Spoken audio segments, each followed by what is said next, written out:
This is FRM Part 1, Book 3, Financial Markets and Products, and the chapter on properties of interest rates. I'm going to go ahead and start by giving you the very first sentence of this chapter. Interest rates are central to finance. Sounds like a super obvious statement, but and it is, but it's an important one. So what we're going to do inside of this chapter is take a look at some pretty basic interest rates.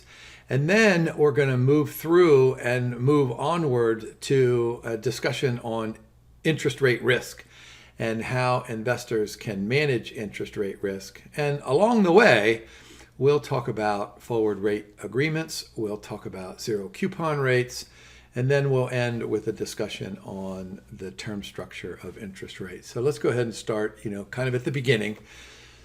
What do we know? We know that our federal governments here in the United States, our federal government borrows all the time through the Treasury Department.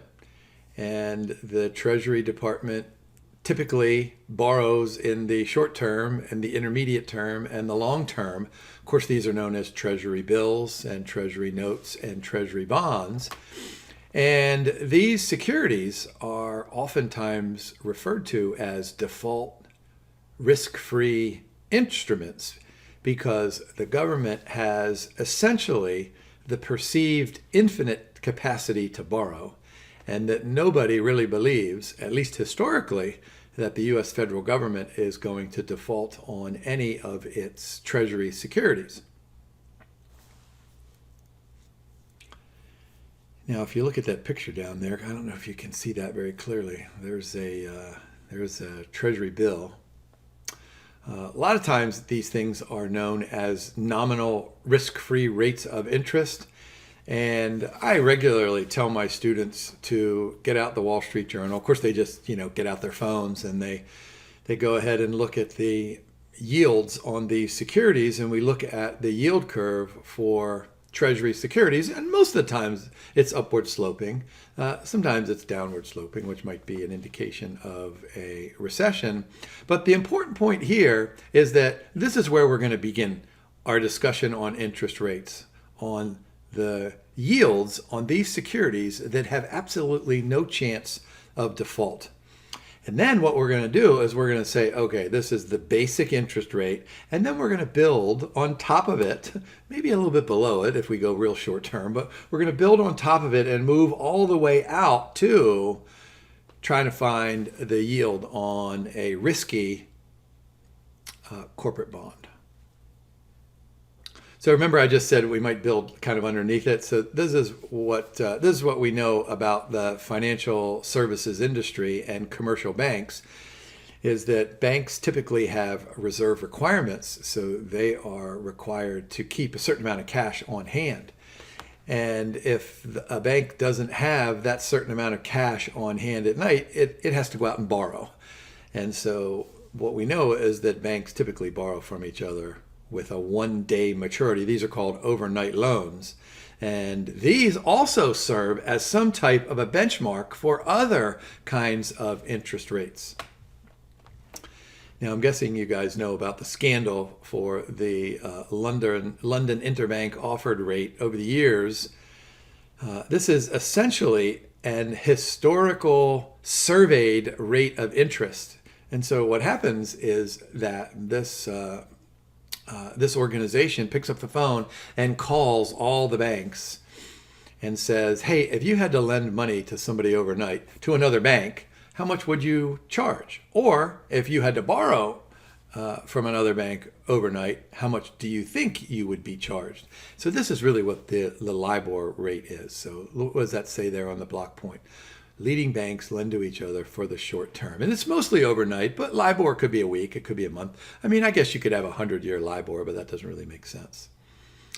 Now, because of the scandal, because this LIBOR was a surveyed rate, some commercial banks were either overstating or understating their responses based on what their positions were in the derivative markets, because sometimes they benefit if rates are higher, sometimes they benefit if rates are lower. And so it really wasn't a market rate of interest. And so that's why LIBOR is being replaced by the secured overnight financing rate, which is an actual rate from observable transactions. And so if you don't trust this SOFR, you can go out and you can look at the transactions and you can see that this is actually what happens. So the important point here is that the secured overnight financing rate is replacing LIBOR as the benchmark rate or the reference rate for lots and lots of derivative securities. Now, a repo rate is exactly what the name suggests. It's the yield or the rate of return on a repurchase agreement. And what happens lots of times is that banks might have a Treasury security on its balance sheet as an asset, and it may like that Treasury security and doesn't really want to sell it. It wants to own it, but it needs some cash. So what it can do is it can sell that Treasury security to somebody else and then agree to repurchase it the next day at an agreed upon price. And so these repo rates are really rates, bets on interest rates over a very short time period. So the combination of, let's go ahead, I don't really want to say this to you, but let's go ahead and almost forget about LIBOR, because that's going by the way of the dinosaur.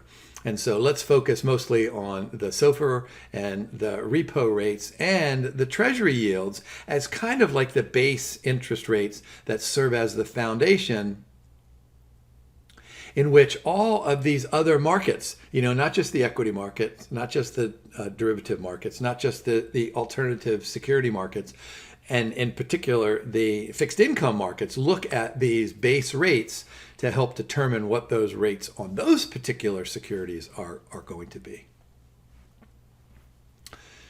Now, the chapter then diverges into a time value of money lecture, which I'm wondering if most of you don't know already, but I'll go ahead and work through a couple of these things, fairly quickly. So when you compound, you take a present value and you make it bigger in the future, and you can do this essentially two ways. You can compound assuming discrete intervals, like maybe an annual period or a semi-annual period or a quarterly period, or you can assume continuous compounding. So discrete compounding or continuous compounding. And I have some examples there at the bottom of the slide. And those at the bottom of the slide, the formulas then will explain the blue equations up at the top. So why don't we work through the examples and then I'll refer you to the above equations. So let's start with a simple example, one that you don't even need your calculator for, right? If we start with $100 today and the interest rate is 10%, and we want to know what the future value is after 1 year. Let's do 1 year first. That's not on the slide. Well, what do we know? We know that if we have 100 today, at 10%, we're going to have 110 a year from now. And so the easiest way to do that is just to multiply 100 times 1 plus the decimal form of the interest rate raised to the first power. Now, our example here, we're going to do it over 4 years, so we're going to raise it to the fourth power, so that 100 grows to 146.41. Now, what if we compound at some other time period over the course of a year? Suppose we have quarterly compounding. Well, what we're going to do is we're going to divide that annual rate of 10% into 4 components. So you take 10% divided by 4, that gives you 2.5%. So look up at that very top equation. We have 1 plus R, which is our 10% divided by 4. So then look down at B. We have 100 times 1.025, and we're going to raise it then to the 4 years, right, times 4 compounding periods during a year, so that's 16. So notice what happens. Our 100 grows to 148.45 if we assume quarterly compounding. If we do monthly compounding, well, we take the R of 10% and we have to divide by 12, and then we raise it to the 4 times 12 is 48. And so that grows to 148.93. Now, what I want you to do before we get to D, I want you to look at the results of A, B, and C. So we go from 146 to 148. So that's about $2, right? Can I round? Then we go from 148 to 148, right? That's about, what is that, 50 cents or so.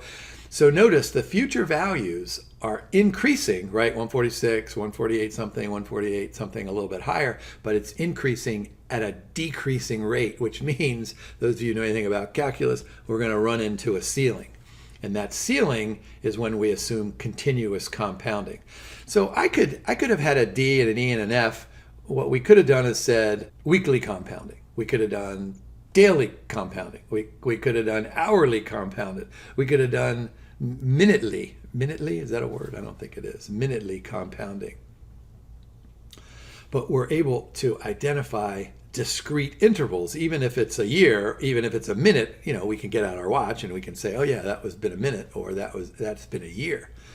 But when you use continuous compounding, you segue into the arena of calculus. And this then brings in that notion of increasing at a decreasing rate and then hitting a ceiling. So you can't compound any more frequently than continuous compounding. And I always do this to my students. Here, I'll take my glasses off. I say something like this. I say, look, imagine that you earn interest every time you blink your eye. How many times can you blink your eye? And, I'm not very fast at blinking my eye. I don't know if that's a skill set that anybody has. But that's still a discrete interval, right? Blink, blink, blink, blink. And so you do this continuously. So you can't use discrete compounding. So I tell my students, I say, look, this is how we solve this problem. Look for the infinity button, the sideways 8 button on your calculator. And so they get out their calculators and you can't find it. And I said, of course you can't find it. And so what we do is we use our little e to the x button. And so look at that second blue equation up at the top. There's e raised to the x. So find your e to the x button on your calculator. But now we're going to take the r times the n, times the number of periods, right? So for continuous compounding, we're going to take our 100 and we're going to multiply it by e raised to the decimal form of the interest rate times 4. And you get 149.18. And so that 149.18 is the maximum future value you can get if you start with 100 today after 4 years and an annual nominal rate of interest of 10%. Now, how about if we reverse course? Back here, we started with a present value and we wanted to get a future value with continuous compounding. Now let's suppose that instead we start with some type of an interest rate and then we want to decompound it into its continuously compounded version. All right, so just look at the bottom there, and then I'll refer you to those equations at the top, just like I did before. Suppose the interest rate is 10% compounded monthly. All right, so what are we going to do? What we're going to do is we're going to take the natural log of the 1 plus the interest rate. All right, so look at that second blue formula there. Take the natural log times 1 plus r, so that's 10%, right, divided by 12. Divided by 12, and that gives you 9.959%. And then, of course, you can go the other way. If you have this 9.959%, you can put that in your calculator.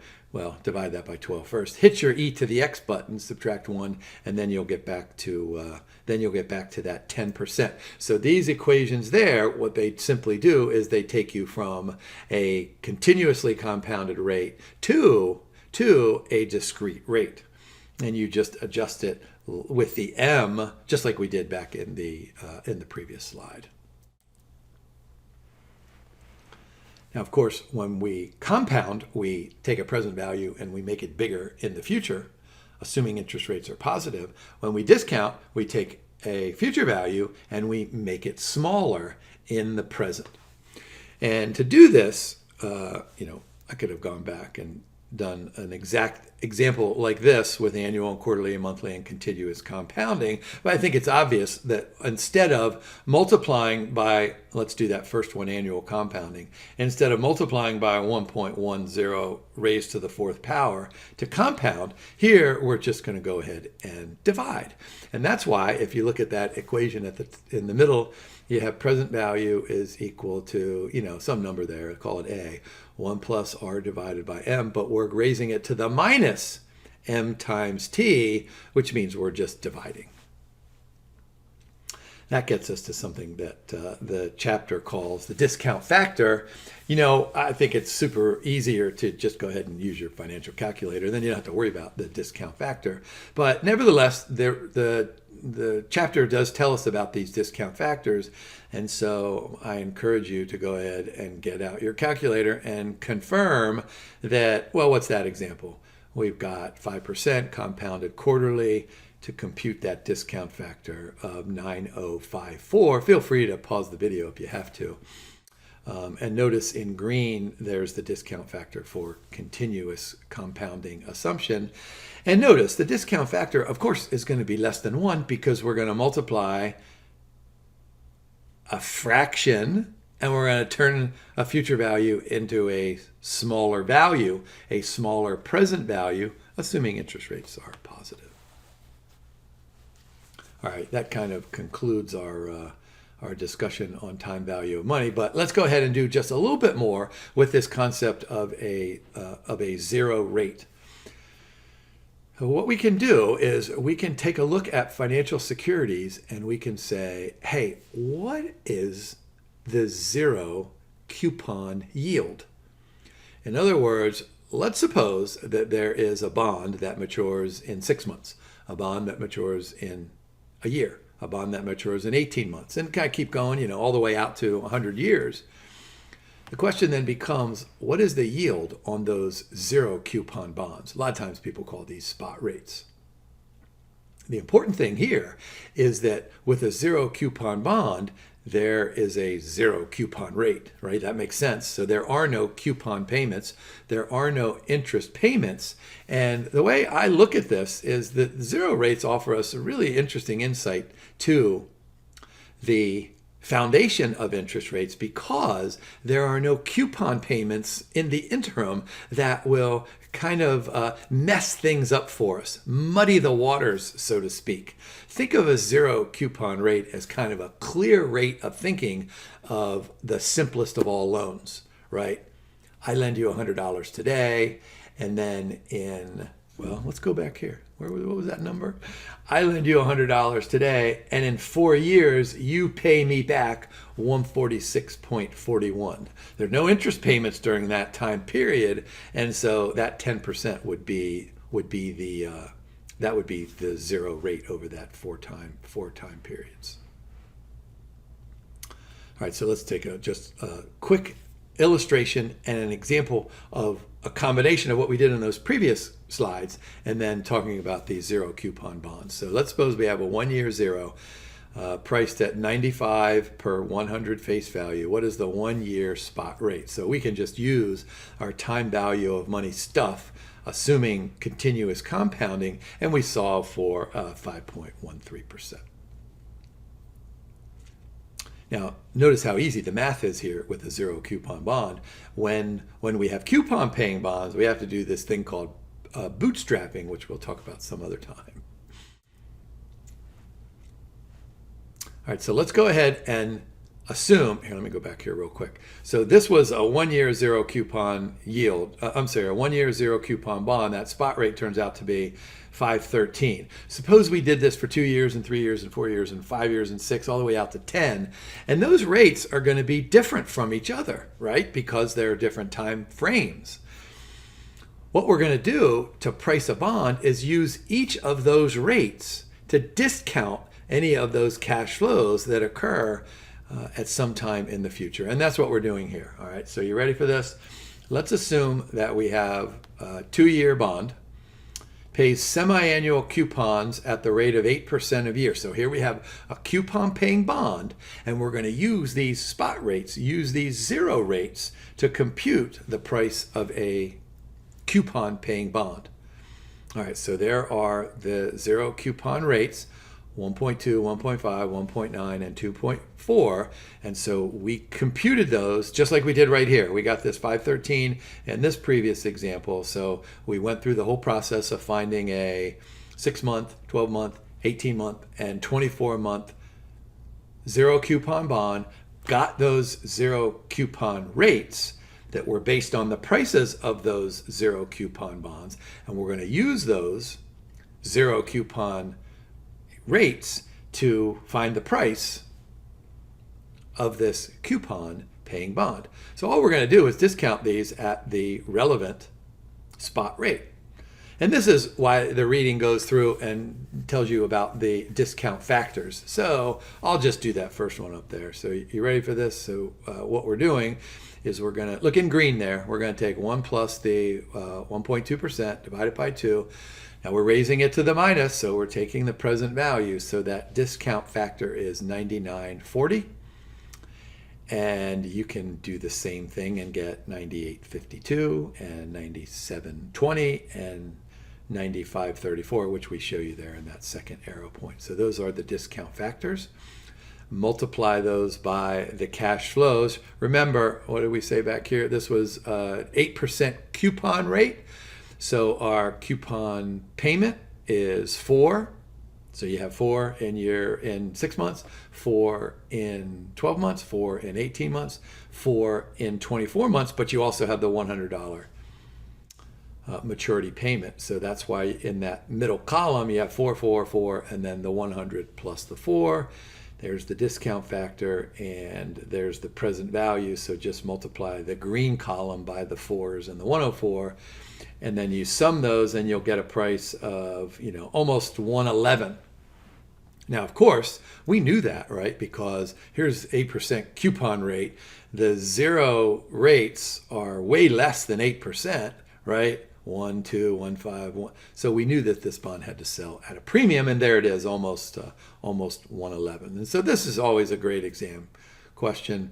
When I ask my students to do this, I don't give them a 27-year bond.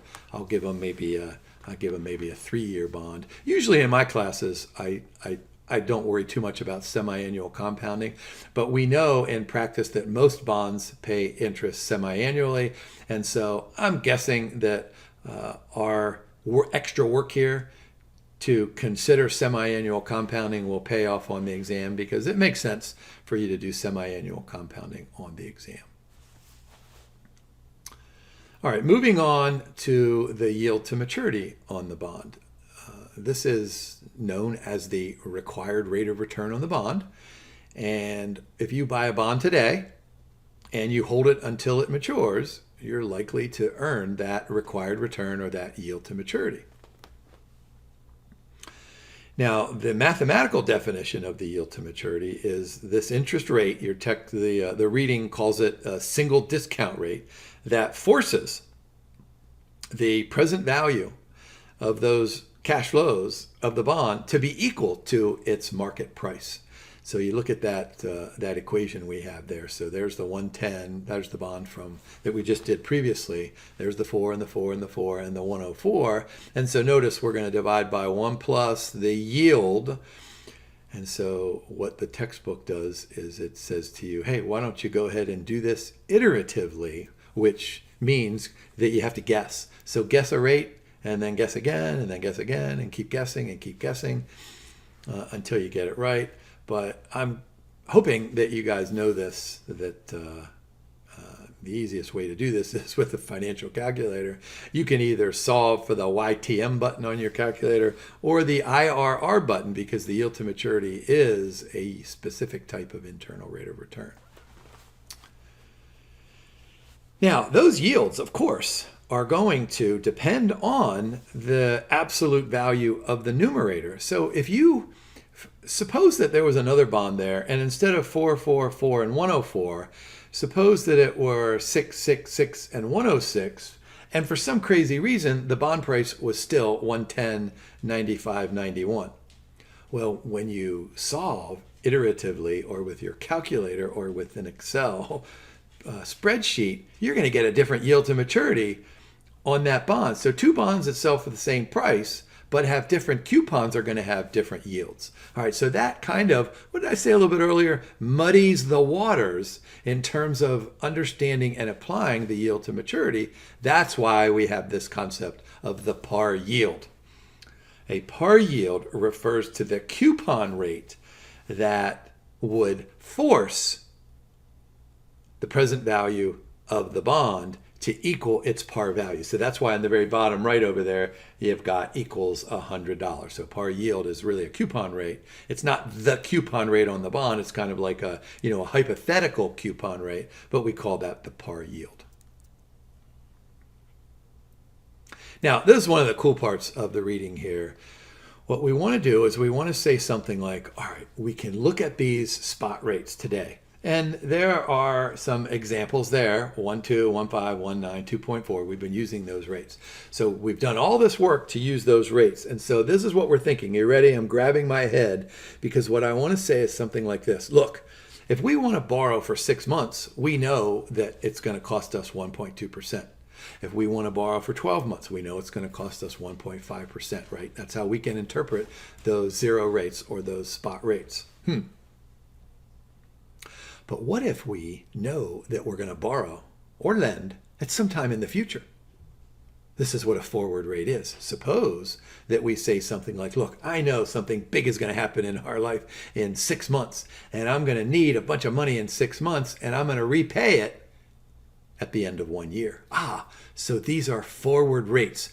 What is that rate going to be 6 months from now on a loan that matures in 6 months, or that matures in 12 months, or that matures in 18 months? And so these are forward rates. So the question then becomes, can we use those spot rates to estimate forward rates? And the answer is, of course. And this is how we do it. So let's go ahead and do this first one. Notice we've bolded it in red. What is the 6-month forward rate 6 months from today? What is the rate that we can expect to pay on a loan, a 6-month loan that occurs in 6 months? Well, all we're going to do is we are going to use our spot rates that are known today, and we're going to go ahead and do some pretty simple mathematics to go ahead and calculate what's inside of that red box. So what we need to do is look at the very bottom, those diamond points there. We need to know what T1 is. We need to know what T2 is. And we need to try to find the rate that, and this is really not the way to look at this, but that equates T1 and T2. Let me show you how this is done here. So all we're going to do is we're going to say, all right, the value at time period 1 is going to be, let's take that first spot rate. So 1 plus, well, let's do the divided by 2. Let's do the 0.012, divide that by 2, add 1, compound it out 1 period. So we get 1.006, which we knew. Then let's compound that out 2 times for the 1.5 rate. So take 0.015, divide that by 2, add 1 to it, and then square it. All right, so these are kind of like, remember we did in green a few slides ago, we did the discount rates. These are kind of like compounding rates, the 1.006 and the 1.01506. Well, then all we need to do is get the 6-month forward rate from that 2 sets of interest rates, and all we're going to do is divide those 2. So if you take the 1.015 divided by the 1.006, you get 1.0091. All right, and so what that means then is that is the forward rate, but we need to make sure that we go back and cut it into its half, and so we need to do semi-annual compounding, and so that gets us to 1.802%.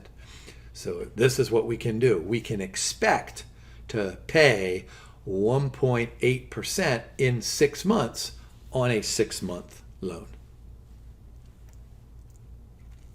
Now, this is important. If we pick up the phone and call the banker and say, hey, we want to borrow $100,000 in 6 months, what's the interest rate? Well, the banker will go ahead and get out all this stuff, and the banker will say, oh, let me do some math. There's the math inside the box. Oh, 1.8%. And we're going to go through the same process here for T2, for the difference between T1 and T2. And there's the math right there. I won't go through it for you, but you can easily confirm. Go ahead and pause the recording if you'd like. You can easily confirm 2.7%, and then you can confirm 3.9%. And so just make certain that you answer the correct question on the exam, right? If the question says, what is the 6-month rate 6 months from today, you'll go back and do, whoops, I went one too far. You go back and do this one. What is the 6-month rate 18 months from today? Then you'll do that one. And then what we've done for you here on this last slide is that if you want to go ahead and assume continuous compounding, you just have to substitute our continuous compounding assumptions into those equations, and you get some very, very similar numbers, but just a little bit different. Actually, they'll be just a little bit less, right? Back here we had, well, what was that number? What was that number there? 1.802. So with continuous compounding, we get 1.79. So it's pretty close. And by the way, those spot rates up at the top, they were computed using continuous compounding as well. So feel free to stop the video and go ahead and confirm all that stuff. But you should be able to do it pretty quickly. Now, of course, what I was implying here just a little bit ago is that you could go ahead and say to the bank, hey, I want to lock in that rate.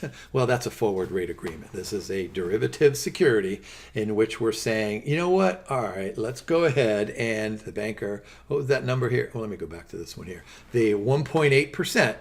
The banker would say, all right, let's sign a forward rate agreement, and I agree to lend you, what did I say earlier, $100,000 6 months from today, and you pay me back 12 months from today, and that interest rate is going to be, well, what did we say? 1.8%. So that is a forward rate agreement. So just look at the timeline there. So today, time period 0 is when we sign the contract, forward rate agreement, legal and binding contract. And then, well, in this case, it's 3 months from today. What would I say earlier? 6 months. But in this timeline, it's 3 months today. So we're agreeing to borrow for another 3-month period all the way out to the end of 6 months. But you ready for this? When we enter these forward rate agreements, we're probably not too terribly interested in actually taking out the loan. What we're doing is just making an interest rate bet. And so like most derivative contracts, forward rate agreements are cash settled. So in 3 months, in this case, you'll just cash settle. And I'll show you how to do that here in just a second. But what you're doing is you're betting that interest rates are either going to go up or interest rates are going to go down, whether or not you agree to pay the fixed or you agree to pay the floating. So here's a little bit of a better and a more complete description here. Let's make sure you have the terminology set so that you can answer these questions on the exam. If you buy a forward rate agreement, what you're agreeing to do is paying the fixed rate. So look over on the blue, forward rate agreement buyer, the fixed rate is going that way, and you're going to receive the floating rate coming back to you. So if you are the buyer of a forward rate agreement, you are hoping, you are betting, you are counting on the fact that interest rates are going to rise because you're paying the fixed rate. Let's suppose it's 5%. You want the floating rate to go up to 30% or 50% so that you receive that floating rate. So the FRA buyer is betting that interest rates go up. The FRA seller is betting that interest rates go down. So you see that. This is really just a bet. It's a derivative contract. It's a bet on future interest rates. What's it based on? Well, it's based on, here, let me go back. It's based on all this stuff that we're doing here because we need to figure out what is the appropriate fixed rate of interest in a forward rate of agreement. And so look in blue there in the middle of the page, there's the settlement to the buyer, there's the settlement to the seller. And notice what's happening here. You take the principal amount, right? A couple $1 million, maybe 10 million, maybe 100 million. And you just multiply it by the difference between the floating rate and the fixed rate. And if you win, then that number is positive. If you lose, then that number is negative. And then, of course, you have to discount it because, well, let me go back to this timeline. Essentially, in this example here, we're going all the way out to We're going out 6 months after 3 months, which is the end of 9 months. Did I say that correctly earlier? I may have misspoken earlier, but here, let me just clarify. So in 3 months, we're agreeing on a 6-month loan. So we need to take to cash settle, we need to take the present value of what's going to happen 9 months from today. And so that's what we're doing there. 1 plus the floating rate in the denominator. As always, an example really illustrates how simple this stuff is. So let's suppose we have an annual rate of 2.5%. Let's see, a 6-month floating rate will be paid on a principal of $1 million for a 6-month period starting in 3 months. All right, so it's just like the timeline from before. The annualized 6-month forward rate proves to be 3%. So what is the settlement here? So we are the forward rate agreement seller. So we're receiving the fixed and paying the floating. So our settlement is 1 million times the difference between 2.5 and 3. We cut that in half, right? 6 months, and then we divide by 1 plus the floating rate, and we cut that in half as well. So we get 24.57. Notice that what we're doing is that we make this agreement today, and in 3 months we lose, so we pay out $2,457. The FRA buyer gets the $24.57, and then if we really need to borrow at that time, then we use either the proceeds or the losses in the derivative markets to kind of help us in the spot market. That's why derivative securities are so extremely popular as hedging instruments, of course. All right, so we spent some good time there talking about interest rates and what all that means. So let's go ahead and move on to a conversation on interest rate risk. What do we know? We know that no matter what kind of a bond that we buy, when yields go up, then bond prices go down. When yields go down, bond prices go up. So I want you to think about interest rate risk as the variability in the price of the bond due to changes in the yield to maturity on the bond. So we need a good definition. We need a good metric. We need a good idea of how to measure interest rate risk. And of course, here it is, duration. Duration is a measure of interest rate risk. Now, the technical definition of duration is a weighted average time to maturity. But I want you to think about it in the following way. Let's take that example I have right there, and I'm going to segue off of the slide here for just a second. Let's suppose we have a 9-year bond. What does that mean? That means that the bond matures in 9 years. And if the coupon payment is $70, we're going to get $70 in year 1, 2, 3, 4, 5, 6, 7, 8, 9, and then we're going to get our $1,000 back, our par value back at the end of year 9. So it's a 9-year bond. All right, so if we hold that bond, and look, in this case, the yield to maturity is 6%. If we hold that bond for 9 years, we're going to get that 6% yield to maturity out of the bond. But what happens if we have to sell the bond for some strange reason? Suppose we need to sell it in year 3 or year 5 or year 7. How much are we going to get when we sell it? Well, we will have reinvested those coupons, and then we'll have the selling price of the bond. So the question then becomes, if I sell the bond early, what do I get out of it? And that's really what duration measures. So I want you to look at this there, that second block point. A 9-year bond with a 7% coupon rate and a 6% yield to maturity has a duration of approximately 7 years. It's almost exactly 7 years, but it's pretty close to 7 years that we can just use 7 in our calculations, all right? So I want you to think about this. The maturity date of the bond is 9 years, but its duration, its weighted average time to maturity is only 7 years. So what in the heck does that mean? Well, notice in that first illustration there, I have the cash flows from years 1 to 8, $70, right? 7% of 1,000. And then the cash flow in year 9, you get the final $70 plus the $1,000 maturity. This is what it means to have a duration of 7 years. Are you ready for this? Now, what do we know? We know that the yield to maturity on the bond is currently 6%. Let's suppose, for some strange reason, that it stays 6% for the next 7 years. So I want you to get out your calculators here. I could have put this down on the slide there, but I wanted you to go ahead and pay attention. I got to take my glasses off for this. All right, so we're going to calculate the reinvested coupons. Are you ready for this? So hit your clear button, and we're just going to go ahead and calculate a reinvested coupon terminal value or future value of the bond. All right, so you ready for this?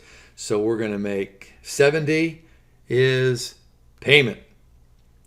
We're going to make 0 is present value. We're going to make 7N, that's the duration, and we're going to make 6 is I. So hit your future value, and what do you get? You get I have 587.56, so I rounded to 588. So if the yield to maturity is 6%, you reinvest those $70 coupons for 7 years at 6%, you will have $588 at the end of year 7 from those reinvested coupons. Now, of course, what you're going to do then is you're going to sell so you're going to sell that bond at the end of year 7. Okay, so let's do that math. Ready? So clear that out. So what do we have left? We're going to make 70 as payment. We're going to make $1,000 as future value. We're going to make 2N because when we sell the bond in year 7, we're only going to get 2 more years of cash flows until the bond matures. So 2 is N, 6 is still I, and we're going to solve for present value. And you get 1018 point, what do I have there? 333. So I've left those off. I'm going to go ahead and put my calculator down, my favorite calculator. So we reinvest the coupons, we get 588. We sell the bond, we get 1018. So at the end of year 7, we're going to have $1,606. Now that might sound to you like lots of work for very little return, but I'm going to prove to you that that was a little work for a tremendous amount of return, and this is going to illustrate how important duration is. All right, you ready for this? Now, what was the assumption that I made when I said that the yield was 6%? I said, suppose that the yield remains 6%. But what do we know? We know that yields on bonds, whichever interest rate that we talk about in the first part of this slide deck, they're either going to go up or they're either going to go down. We know that interest rates are not going to stay the same. So let's suppose that the yield on this particular bond increases from 6% to 8%. So look at that very middle row. Well, if the yield goes up, the reinvested coupons, that terminal value is going to be higher, right? So that's 624. And by the way, you can just recalculate that by changing 6 to 8 in your first calculation. If interest rates go up, we're going to sell the bond for a lower price. We're only going to get 982. But when you add 982 and 624, what do you get? You get 1606. And you do the same thing at 5%. Now, I could have done this at 4% and 2% and 27% and 6.8%. I could have done it for all possible yield to maturities. But whatever we gain in higher rates on reinvested coupons, we lose by selling the bond for a lower price, and vice versa.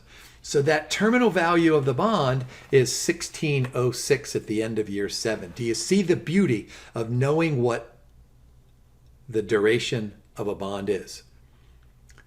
What that tells you is that you know that after 7 years, the duration of the bond, the weighted average time to maturity, you know you're going to have 1606 as the value of your reinvested coupons plus the selling price of the bond. Notice what this does. This knowledge removes the uncertainty of the future value of your bond, because interest rates could go way up, interest rates could go way down.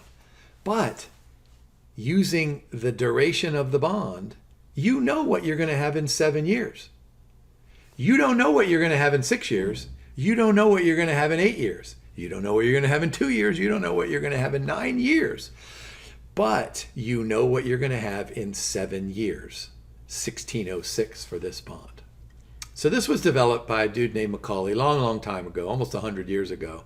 And this is called the Macaulay Duration. Let me go ahead and add a couple of things here about how it measures interest rate risk. You remember we had conversations about other metrics to evaluate risk. Like, for example, we talked about standard deviation. That measures total risk. For an equity security, we talked about beta. That measures systematic risk. Well, the analogy for fixed income securities for beta is the bond's duration.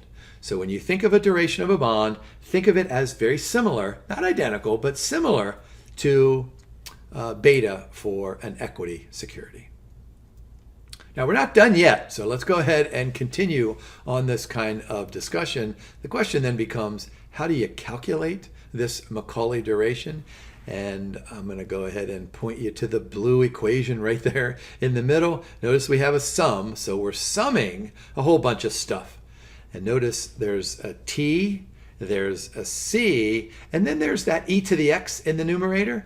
All right, so the T, that stands for time. The C stands for the cash flows. Those will come from the coupon payment. And then the e to the e raised to the x is going to be the present value. So what we're doing is we're taking a weighted average of the present value of those cash flows. Let me show you how simple this is in an example. That formula there, does that look like it's simple? No. You know what? You might have an ocular migraine looking at that thing and trying to figure out what the heck you're doing. But let me show you how easy this is. All right, so we have a 6% coupon bond, 3 years to maturity. We'll make life easy by making it an annual pay bond. Continuously compounded yield to maturity of 8%. And it's priced at around $94. What is the bond's Macaulay duration? Oh boy, so what are we going to do? We're going to go back here. Notice we're going to take T times C. All right, so time times the cash flow. All right, so there's the first one. Our first cash flow is 1 times 6, right? 6% coupon rate. So that gets, and by the way, we're doing $100 par value here. So 1 times 6, that's $6. And then we're just going to take the present value, continuous compounding, e to the x, and it's minus because it's present value. So that's our first component. Then what we're going to do is we're going to add the second component. Let me go back here. We need another T since this is the second year. That's 2. The coupon is still the same. All right, let me go back here. So it's 2 times 6. And we're going to take the present value, 8% over 2 periods. And then the second plus sign, which gives us our third component, we're going to say 3, right? It's our third time period. 3 times... Oh, now wait a minute. In this third year, not only do we have the 6, we also have the $100 par value, so 3 times 106. And then we're going to sum those in the numerator, divide by the bond's price, and we do all that math, and we get a 3-year bond that has a 2.8278 duration. Now, at this point, I probably should point out to you that there are 2 kind of interpretations of duration. You can put that as years, 2.82. It is years. It is definitely years, but it's also going to be used as a measure of the percentage change, a measure of the sensitivity. We'll see that here in just a second. So I want you to think about this bond. It has 3 years to maturity, and it has 2.82 years of duration, which means, let me make sure you understand this. If you buy this bond and you reinvest those 6% coupons, you have no idea what you're going to have in 1 year or 2 years or 2.5 years or 1.5 years or 2.99 years. But you will know 2.8278 years, however many days that is into that second year. You will know exactly how much you're going to have as the value of your bond portfolio on that date. Let me just go back here quickly. In this example, it was $1,606. In this example, who knows what it is, because we have, those those different numbers, but you will know what the future value of your bond is. And that's why Macaulay Duration is so valuable. Now, Macaulay Duration assumes continuous compounding, but if we don't have continuous compounding, like every bond that's out there pays interest every 6 months, so it makes a lot of sense to assume semi-annual compounding, we need to modify Macaulay so that we can reflect that lack of continuous compounding. And so this is just super easy. I mean, the modified duration is really just like a present value duration. So we divide by 1 plus the yield divided by 2. It's mostly going to be 2 because bonds pay interest every 6 months. So the Macaulay duration was 282. The modified duration here is 271. Now, this is where we're going to apply directly this use of duration as a measure of sensitivity. What did I tell you earlier? That duration is a measure of interest rate risk. So look at the top block point. We can easily compute the change in the price of the bond given a change in yield. So what did I say interest rate risk was? You know that yields go up, yields go down, the bond price changes. Well, sometimes the yield goes up by, let's say, 5 basis points and the bond price falls by $7. But sometimes a bond goes up by 5 basis points and the bond falls by $27. So we need a measure of sensitivity. That's why that word is up there in the heading. Duration is a measure of sensitivity. So notice what we have there. We've got the change in the bond price. There's the delta. Remember that triangle stands for delta. Is equal to the duration times the change in the bond yield. There's the delta yield. And there's a minus sign in front just because when yields go up, bond prices go down. So let's take a look at an example here. We've got our 3-year bond from before, 6% coupon rate, price is around 94. We know the Macaulay duration is 282. What is the bond's change in price if the yield decreases by 5 basis points? So if the yield goes down, we know the bond price is going to go up.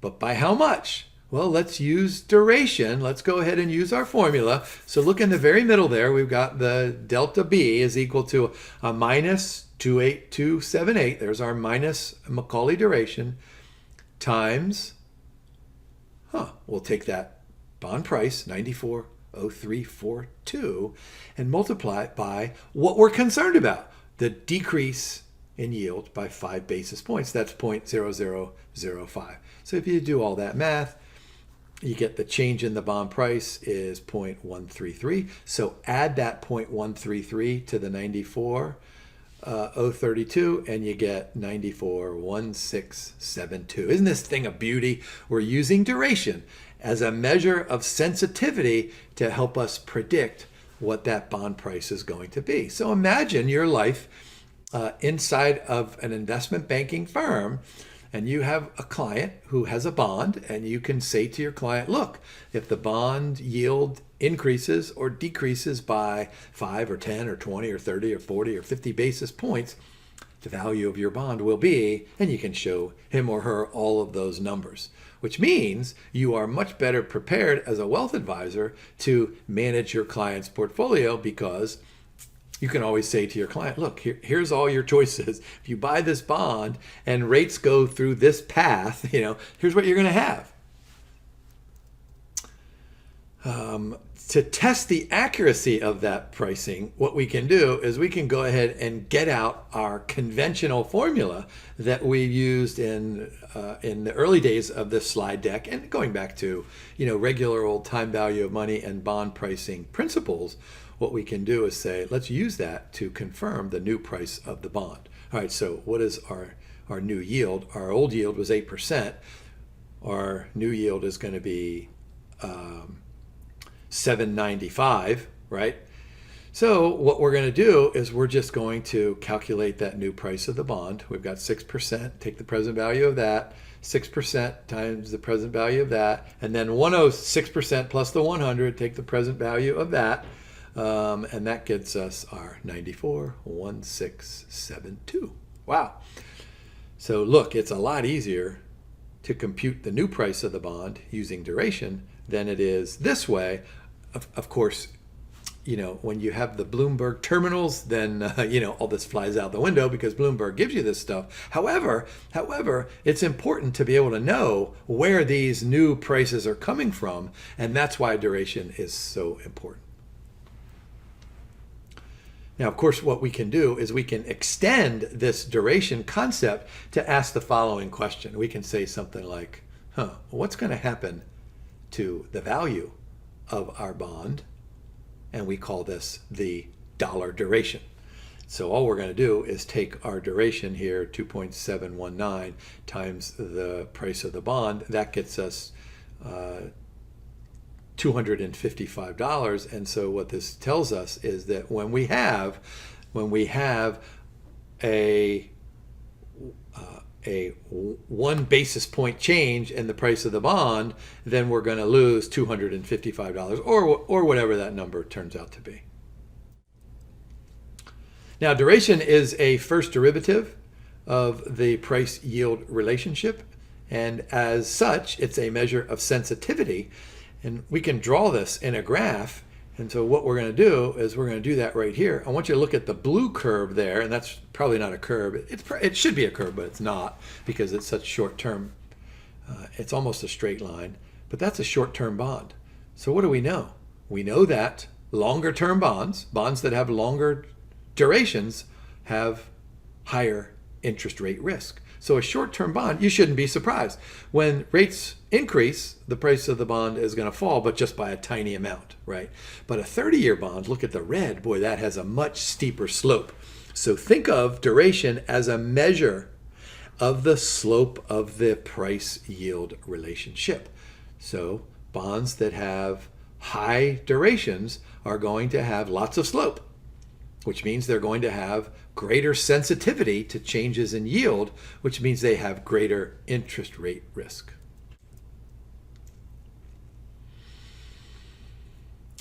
Now, it would be awesome if I could tell you that I put a period at the end of my last sentence, but there's not a period, there's really a comma. Duration only tells half the story.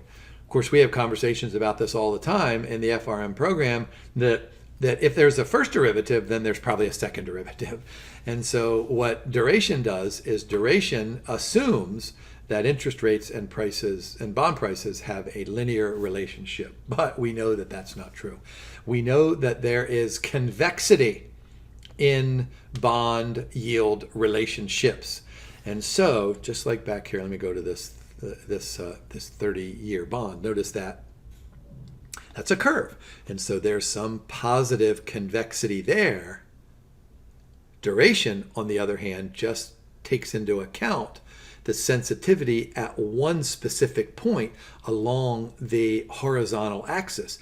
And you can see the slope changes as you go here. And that's what this slide is here. Down here at the bottom, that slope is flat, and then it gets steeper, and then it gets steeper. So we need to have some kind of a convexity adjustment. So look at the bottom block point there. This is really important. Duration is I'm going to say it's a super good measure of exactly how bond prices are impacted by small changes in yields. But if yields change by a large amount, then duration only captures a portion of it. And then we need to make a convexity adjustment. Duration also assumes that shifts in the yield curve are parallel. And if there are twists in the yield curve, then you got to throw duration out. Actually, I probably misspoke. You need to kind of rinse it out and massage it and modify it. Maybe then you can throw it out, but you can maybe bring it back in and try to figure out where you are. All right, so convexity measures the curvature in the relationship. When I tell my investment students about curvature and about convexity, I always get out my glasses and I say, you guys in the front row, you can see that my left eye, I got so much more curvature in my lens than I do in my right eye. And, I'll say something self-deprecating like, that's why I can't write clearly on the board or something like that. Now, what convexity does is it completes our conversation about interest rate risk. So I want you to think about this. Duration captures lots of the relationship, but convexity captures what's left over. And in particular, convexity becomes important if we're worried about large and frequent fluctuations in interest rates. If you ever get a question on the exam that says something like, hey, we're worried about a 1 basis point change in yields, just forget about convexity. And I'll explain that to you here in just a second. Notice that, what is that? The 1, 2, 3, 4, fifth block point there. It's the price change not explained by duration. So that's what I meant when I was saying it completes our understanding of interest rate risk. All right, so how do you compute this convexity adjustment? Your chapter calls it the convexity effect. We take 1/2 times convexity. Convexity, by the way, will always be positive because, let me go back here. Look at the red. It's always positive. The relationship between the duration or the slope at each point, you're going to add something to it. Even the blue line, convexity might be a 1. Maybe it's not 0. It's surely not going to be negative because it is a second derivative. And then we're going to multiply by the change in the yield squared. So think about this. If you multiply any number by something squared, and let's just suppose that we're doing 5 basis points, right? Didn't we do this back here? Let me go back here. Where was that? All right, so notice we're multiplying it by 0.0005. If you square that, 0.0005 times 0.0005, your calculators might not even be set to go out to all those decimals.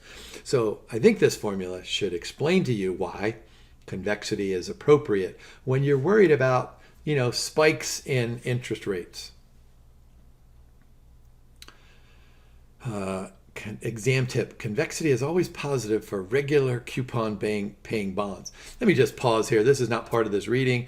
We're going to have some other types of convexity when we have bonds that have embedded options, like a callable bond or maybe a mortgage-backed security. We'll talk about that in some other slide deck.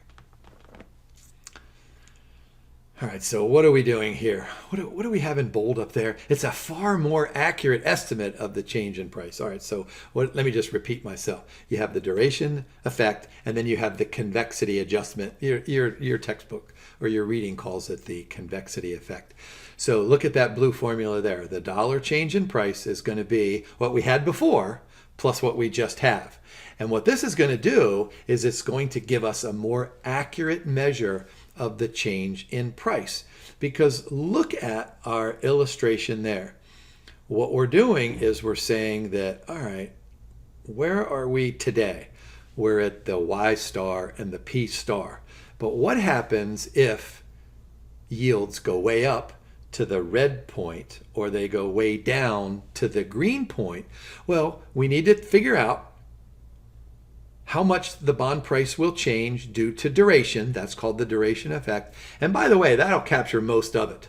And then we need to make the convexity adjustment, and that'll be the distance between the red line and the green convexity curving line. Did I say that properly? So you might have the dollar change in price. It might be, I'm just going to make up some numbers here. It might be $3 according to duration, and the convexity adjustment might be 50 cents. So the total change in price might be $3.50. $3 to duration, 50 cents to convexity. It'll never be the other way around. You won't ever have $7 for the convexity effect and 17 cents for duration. So let's go ahead and do a quick example here. So we got a portfolio, 200 million, modified duration of 6 years. When you're given that modified duration as opposed to Macaulay duration, just let me remind you, you're automatically thinking probably semi-annual compounding and a convexity of 120. And by the way, I encourage you to do a quick search. Type in a search that sounds like bond duration and convexity calculator. And you'll come up with a bunch of choices, but there's one out there that's really, really good. You type in these, the inputs, the coupon rate, the yield to maturity, the time to maturity, the frequency of payments, and so it's probably going to be semi-annual. And this will, this web page will calculate the duration for you, and it will calculate the convexity for you. And most of the times, convexity, I don't want to say this, it depends on a lot of different factors, but convexities of 100 and 150, they're not uncommon. High convexity bonds, you might get, 280 or 310. Low convexity bonds, you might get 10 or 20. So that's just an indication of what to expect for some of these questions that show up on the exam. All right, so what's going to happen to our $200 million Canadian dollar portfolio if the interest rates increase by 50 basis points? So what do we know? Forget about the solution down there. We know that if the yields go up by a half a point, then a half a percentage, then what's going to happen? Our bond portfolio is going to be worth less. Worth less, two words, not worthless, not one word. So what do we know? What don't we know? Well, we don't know if the portfolio is going to be worth, is it going to be 190 million? Is it going to be 180 million? Is it going to be 120 million? We want to know. Your clients are going to want to know what that portfolio is going to lose in value. So let's go ahead and do the math. All right, so our duration was 6, multiply that by 200, times the change in the yield, so that's 0.005. And then we're going to add the convexity adjustment. So there's 1/2. And by the way, that 1 divided by 2, that 1/2 there, that is the result of second derivatives. You take the second derivative, so you got to do a whole bunch of stuff. And so that 1/2 just comes down from an exponent, and it just shows up there. So just think of it as the result of some calculus. So you take 1/2 of the convexity of 120 times the 200 million times the 0.005 squared. Okay, so when you multiply 0.005 squared, you're going to get a really small number. So what does it turn out to be? So our duration effect is 6 million. So we're going to lose $6 million in our portfolio, but our convexity, because our bond has 120 of convexity, we're going to gain $300,000 on our portfolio. So we lose $5.7 million of our $200 million portfolio. So this is absolutely the coolest thing about this chapter, that you use duration and convexity as measures of interest rate risk to help us decide what is going to be the future value of our portfolio, or how sensitive is our portfolio in relation to changes in yields. All right, moving on to what I mentioned, oh boy, what is it, about 40 minutes ago or so. We did a quick calculation, and then somewhere at the bottom of a slide, I mentioned that we're going to do something called bootstrapping, and now's the time for us to figure out bootstrapping. Yeah, so notice what we've written in that first block point. It's the process of carving spot rates from the market prices of a set of coupon-paying bonds. All right, so you got all these bonds out there. They have coupons from 1% to 2% to 8% to 12% to 15%. So how do you take these coupon paying bonds and kind of reach in and grab the fundamental important components of them that strip the price of its coupon effect? And that's why the chapter uses the term carving out spot rates. All right, so what we're going to do this in kind of chronological order. We're going to get that first spot rate and then use that to do the second spot rate, and then the third spot rate, and the fourth. And here we'll do this over every 6-month period. All right, so here we have 4 Treasury bonds. So they're down the left-hand column. They range in prices from 101.50 to 103.95. They have different coupon rates that are paid semi-annually. There are the maturity dates, so they're 6, 12, 18, and 24 months. And those are the semi-annual periods, as if you really needed that final column over there. All right, so how are we going to carve out the spot rate that corresponds to each maturity? What do we know? Of course, we know from our very first time value of money bond pricing discussion that the bond price is just the present value of its promised payments. So all we're doing is discounting there. So what we can do is we can take that 6-month bond. So go down to the 1, 2, 3, 4th block point. There's our price, 101.50. What do we know? We know that's going to be a present value of those future cash flows. So since it's just 6 months, what are we getting? We're going to get our $5 coupon payment at the end of 6 months. We're also going to get our $100 principal payment at the end of 6 months. But that coupon is 5%. That's annual, so we need to cut that in half. So look at the numerator there. We have 100 plus 5 divided by 2. So we're going to get $102.50. So let's think about what this means. We're paying $101.50 today. We're going to get $102.50 in 6 months. What's the interest rate? Can I repeat that? We pay $101.50 today. We get $102.50 a year. And remember, these are default risk-free Treasury securities, so we're guaranteed. What is the interest rate? And look in the denominator there. So we have 1 plus, and there's the Z for the 0 coupon rate. And we divide that by 2, and we raise it to the 1 power. So if you get out your algebra and do a little bit of math, and we take you through some of the steps there, you get 1.98% as the carved out spot rate, as the carved out 6-month spot rate from that 6-month coupon paying Treasury security. This is cool stuff, by the way. And then we can do this for 1 year, we can do it for 2 years, we can do it for 3 years, we could do it for 1 year, we could do it for 1.5 years, we could do it for 2 years, we could just keep going on and on. I'm guessing, I've never asked my students to do this for a 57-year bond because that would just take too long. So if you can do it for 1 year back here, then you can do it for 2 or 1.5 or 3, whatever it is. Just be careful with the rates that you're using. So let's just go ahead and do the 1-year T-bond just a little bit quickly here. So what's that price? 102.60. So you're paying 102.60 today. What are you getting out of it? Well, the coupon on this bond is 5.25. So you're getting half of 5.25. Take the present value of that. And then at the end of 1 year, you're getting the 100 plus another half of 5.25. And so you're going to divide by 1 plus that 0 coupon rate, cut it in half again, and then square it. And so what we're doing here is we're saying this. Now, I'm going to say something here, and it's going to be accurate, but I'm going to have to quantify my accuracy. So you're paying $102.60 today, and in 6 months, you're getting half of $525.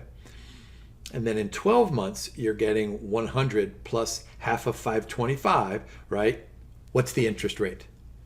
Now, you might be tempted to just put those numbers in your calculator and hit the IRR button, but you can't do it because look over on the right-hand side of the first arrow point, that 2.6. That 2.6 is computed using that spot rate for the half-year convention that we just calculated back here. All right. So if you do that in your calculator, you get an IRR. What do we get here? 2.61%. It's going to be pretty close to that, but it's not going to be identical because of that difference in the 6-month and the 12-month spot rate. So really, this is just some algebra that you can work your way through. Now, here's the table. So we got the 198, 261, 361, and 418. Feel free to pause the recording and verify the 361 and the 418. Or what you can do is you can say, hey, let's go ahead and verify whether or not we did this the correct way. And there you go. You use that. That 2-year bond with a 6.20 coupon rate. So that's why you have the 3.1 in the numerator. And you divide by each of those spot rates, right? The 19.8, the 261, the 361, and the 418. Of course, adjust them, and you get the 103.95. So what we did is let me just go back here quickly. We carved out those spot rates, And then we proved that those were correct by using that final, that last 2-year Treasury security. All right, let's look at that last learning objective about the theories of term structure of interest rates. All right, so what is the term structure of interest rates? It's nothing more than an illustration of the relationship between time on the horizontal axis and yield to maturity on the vertical axis. And so most term structures, this results in a yield curve, are upward sloping because in most cases we expect the economy to expand, which means we expect interest rates to rise. So the question then becomes, how do we explain the term structure, whether the yield curve is upward sloping or downward sloping or flat? So we start with the super simple pure expectations theory. This just tells us that the expected future spot rates of interest are going to be equal to those forward rates that we calculated today, which means, and those of you who had good background in econometrics or statistics will then be certain to know that forward rates are unbiased estimates of those future spot rates. And so we can do just a quick example here. So suppose we have 2% and the 1-year rate is 5%. What is the 2-year spot rate? So we're just going to do some compounding and dividing. And so look, we're going to say 1.02 times 1.05, multiply that, subtract 1, and you get that 2-year spot rate of 3.5%. I'm going to skip down to the liquidity preference theory. Let me go back here real quickly. So the pure expectations theory tells us that purely we are thinking about forward rates of interest just based on what those spot rates of interest are today, and that those are going to remain those expectations over the next 6 months or 12 months or whatever that time period is. Now, the problem with the pure expectations theory is the following. If the 1-year rate is 5% and the 2-year rate is 5% and the 1-year forward rate is 5%, you got all these are 5%, well, the pure expectations theory is going to tell us that the yield curve ought to be flat. And of course, the math works out that way. We just proved a little bit right there at the bottom. But the liquidity preference theory tells us not so fast, that even if all those interest rates are the same, the yield curve is still going to be upward sloping because investors have a preference for liquidity. And this is the example that I give my students all the time. I say, look, suppose that I came to you and said, I want to borrow $100 and I'm going to repay you next week. And I say, what interest rate are you going to charge me? And, we go back and forth. Students say 10%. All right, so we can do the math very easily. But then I say, suppose I come back to you again and I want to borrow $100 and I'm not going to pay you back for 5 years. How much are you going to charge me in relation to that 10%? And the students look at me and they say, well, 10% is a good start, but somehow I don't like that. I feel if I charge you 10%, I'd feel cheated out of something. And I've said, of course. You have a much longer time period over which you're going to have some kind of an opportunity cost, and you're going to make me pay for it. So you have a preference for liquidity. You're going to make me pay you for giving up liquidity for longer time periods. So you're going to charge me 11%. And so every time we go out and extend another time period, you're going to charge me 12%, and then 13%, and 14%. So the yield curve is upward sloping, even if we expect interest rates to stay the same. All right, so look at that last bottom block point. Investors will demand a liquidity premium. That was the 1% over the 10% to get to 11%. And then there's this theory called market segmentation theory. And this comes right out of, kind of the macroeconomics handbook. And the way my professor explained this to me, the very first time I ever heard of this, this was when I was working on my master's degree. I have an MS in finance. I don't have an MBA, but anyway, my professor was really a smart guy, and he was an economist who was teaching. He was teaching an institutions class, and he said to us, he said, "This is what I want you to think about market segmentation. I want you to think about that there are individuals out there that like 30-year bonds. And they are only going to buy 30-year bonds because that's what they like. He said, forget about the reasons why they like them. Just assume that they like them. And he said, on the other side, there are going to be institutions out there, there are going to be businesses out there, there are going to be governments out there that like to borrow only in 30-year increments. And so that is one segment of the market. And the yield on that market is going to be determined based on this supply and demand, the buyers and the sellers, the borrowers and the lenders in that specific market. And then do the same thing for a one-year security. You've got people who only want to borrow 1 year, people who only want to lend in 1 year, and that yield will be a function of the supply and the demand for that market. And then he said, imagine a world where these two markets don't know the other one exists. He said, and I remember him chuckling, saying something like, you know what, this is, fantasy world. But imagine if the long-term market and the short-term market didn't know each other existed, then they would be happy inside of that market. And that's the market segmentation theory. But of course, what do we know? We know people jump back and forth in there all the time. And I think that takes us through all of our learning objectives. So, boy, I hope I've given you a good rundown of the beginning of interest rates, the interest rate risk and how to measure them, and then some derivative contract stuff, right? Forward rate agreements, and then bootstrapping with zeros, and then those major theories of term structure. So thank you for watching, and good luck studying.